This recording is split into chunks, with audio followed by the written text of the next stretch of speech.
Halo, assalamualaikum guys. Hari ini hari Selasa.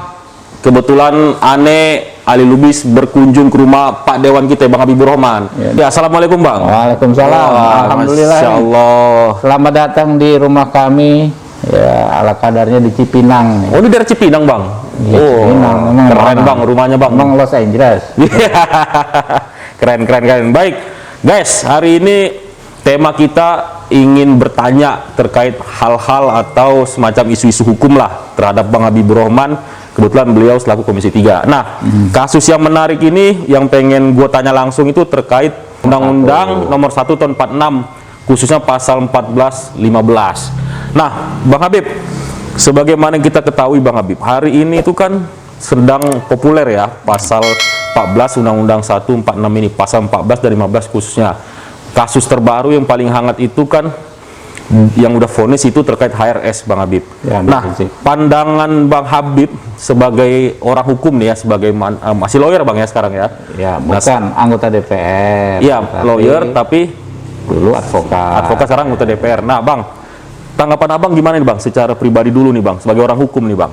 Ya, jadi Undang-Undang Nomor 1 Tahun 46 itu menurut saya pasal yang paling populer, paling banyak digunakan untuk menjerat orang-orang yang bersikap kritis.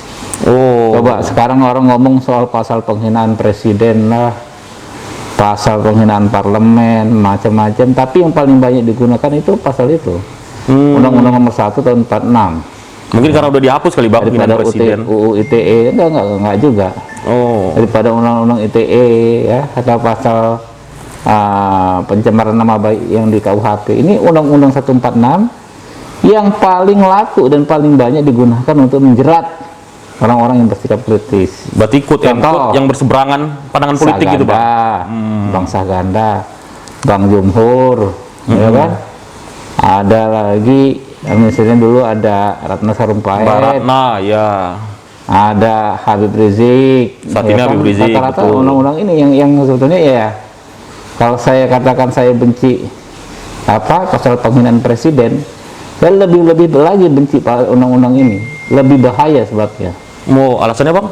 Ya karena cakupannya luas banget, karet. Ini pasalnya karet, pasal yang paling karet.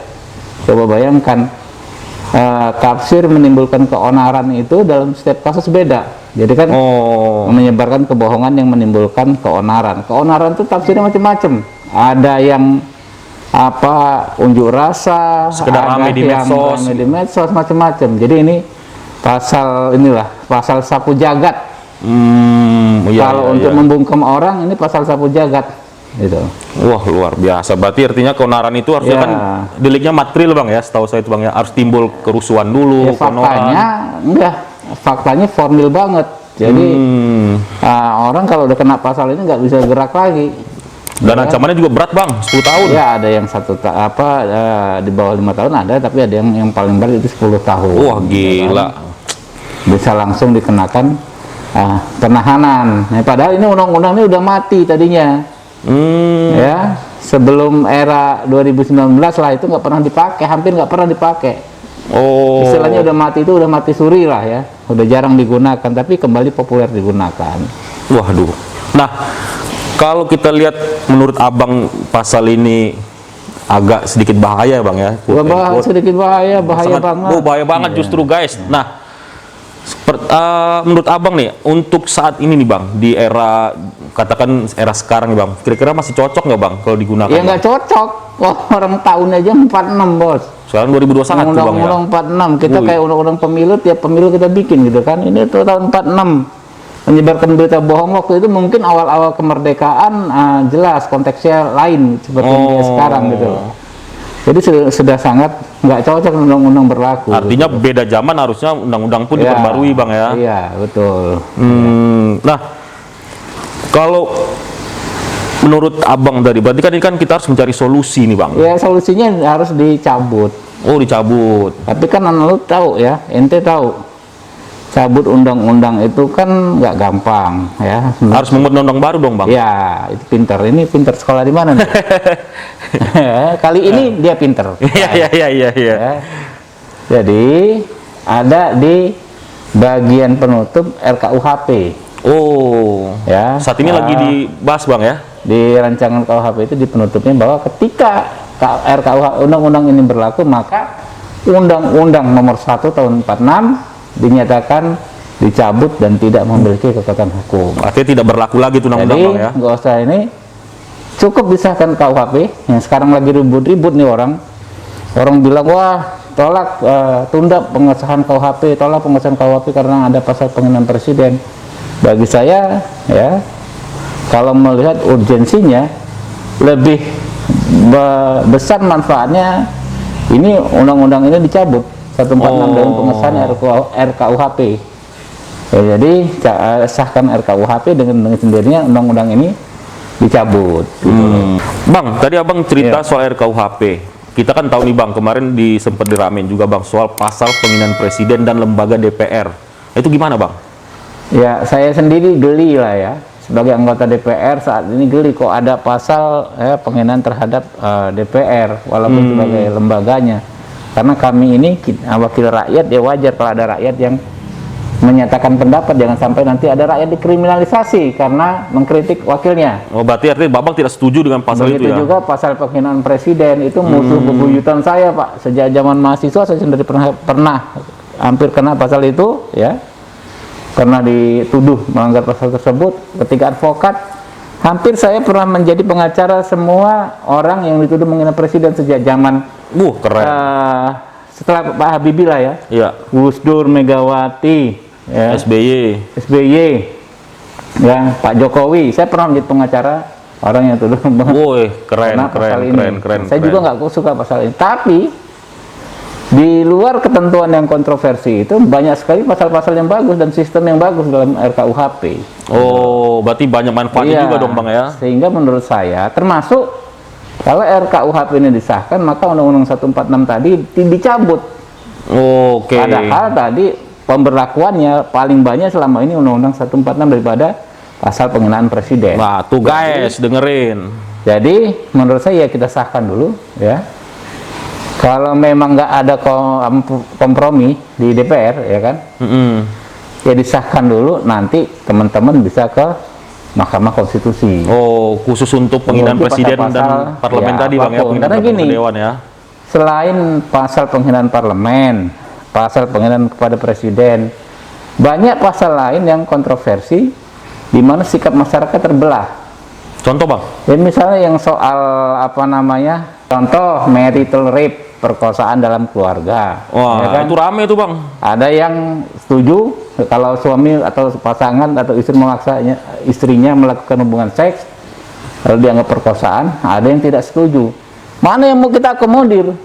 Oh, berarti Iya voting kan? aja kali bang ya? Ya. Enggak? Begitu juga pemberlakuan hukum adat, ya kan? Ada juga yang tidak setuju. Jadi kami ini kalau menerima masukan dari masyarakat, nggak hanya satu sikap masyarakat.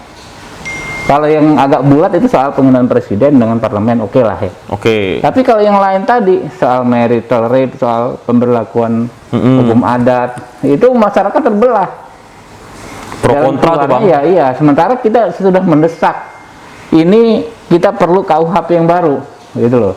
Kenapa? Satu, selain KUHP yang lama ini produk Kolonial bang ya, Belanda. ya kan? Juga ya kan dengan disahkannya KUHP ini, RKUHP ini, maka Undang-Undang Nomor 1 Tahun 46 itu dicabut. Otomatis tuh bang ya Iya. nggak berlaku lagi tuh ya. Iya. Wow, keren, keren, keren, keren. Artinya abang sebagai anggota DPR untuk masukan-masukan welcome. Iya. Nanti akan dipertimbangkan bang ya, mana yang Ya, masukannya kalau toh lebih. nanti di rapat nggak bisa bulat, ya disahkan dulu yang ada sekarang. Oke. Ya. Lalu ajukan uji materi, itu satu ya. Nah bang, tadi abang mengatakan ayo kita ketok dulu atau sahkan dulu RKUHP sekarang nih bang. Iya. Nah, saya menanya nih bang, dampak kalau RKUHP katakan besok disahkan nih bang. Sementara hari ini ada satu kasus, yaitu kembali lagi kasus HRS bang ya. Ini kan belum inkrah nih bang, baru tahap tingkat pertama. Nah, relevansi nanti seperti apa tuh bang? Iya. Kalau udah disahkan Jadi gini, bang. ya kan, dalam pasal 3 RUU KUHP disebut jika dalam undang-undang ini diatur ya, jadi ada tindak pidana yang tidak diatur lagi di dalam undang-undang ini, maka prosesnya dihentikan demi hukum. Terus maksudnya gimana Bang? Dihentikan Jadi seperti gini, apa Bang? kan di RKUHP itu memang ada delik soal penyebaran berita bohong, pasal 262, 263. Oke. Tapi bohongnya beda. Penyebaran berita bohong yang menimbulkan kerusuhan. Menimbulkan Bang ya, ada kata-kata Kerusuhan. menimbulkan kerusuhan ya. Kalau di 146 berita bohong yang menimbulkan keonaran, itu gradasinya bumi dengan langit, jauh sekali. Oh, oke. Jadi di undang-undang yang baru ini nggak ada lagi pasal yang sekarang ditujukan ke Habib Rizik. Berarti terkait vonisnya sendiri dengan gimana Bang? demikian menurut pasal 3 undang-undang KUHP yang baru ini, jika tidak ada diatur lagi ya suatu tindak pidana tidak diatur lagi dalam KUHP ini, maka proses hukumnya dihentikan. Proses hukum dihentikan. Iya, udah di Artinya Habib Rizik APS ya. tidak perlu ditahan dong Bang. Ya nggak perlu ditahan karena pasal itu udah selesai. Dan status dia sebagai terpidana hari ini Hilang. otomatis hilang. Hilang. Karena kan percuma juga Bang nggak ditahan tapi status dia melekat nggak gitu ada, Bang. hilang. Oh, hilang juga Bang. Hilang. Wah, luar biasa guys. RKUHP ini ternyata solusi terhadap kegelisahan kita selama ini Bang. Seperti Oh, Bang iya. bilang tadi kan banyak pro kontra terhadap kritik-kritik pemerintah, tapi hari ini banyak yang memprotes Bang ya. Saya capek deh. Saya sendiri kan pernah dilaporin orang nih undang-undang ini. Oh gitu Bang ya. Iya, ingat nggak? Iya Kan? iya. Dilaporin orang dituduh berbohong, padahal itu kita pendapat gitu kan. Wah, Ya. gila, seorang lawyer aja sekarang anggota DPR bisa digituin Bang bagi orang Iya, lain gitu Bang iya, ya. Makanya. Baik gas, sangat menarik. Guys, Oh ya, sorry karena gas mah LPG. mungkin kita orang Batak kali ya. Jadi itu kita diskusi singkat soal hukum. Kita sangat apresiasi kalau memang betul nanti bapak-bapak kita yang di Dewan, khususnya Komisi 3 segera mensahkan RKUHP. Bang, terima kasih banyak Bang atas bincang-bincangnya Bang. Oh gini Bang. Jangan tinju gini aja. Salam Oke, santun. kita tunggu Bang pendapat-pendapat Abang soal hukum di lain waktu. Tetap pantengin channel YouTube-nya Bang Habibur Rahman. Oke, jangan lupa like, subscribe, dan share. Oke, sampai jumpa lagi. Assalamualaikum warahmatullahi wabarakatuh.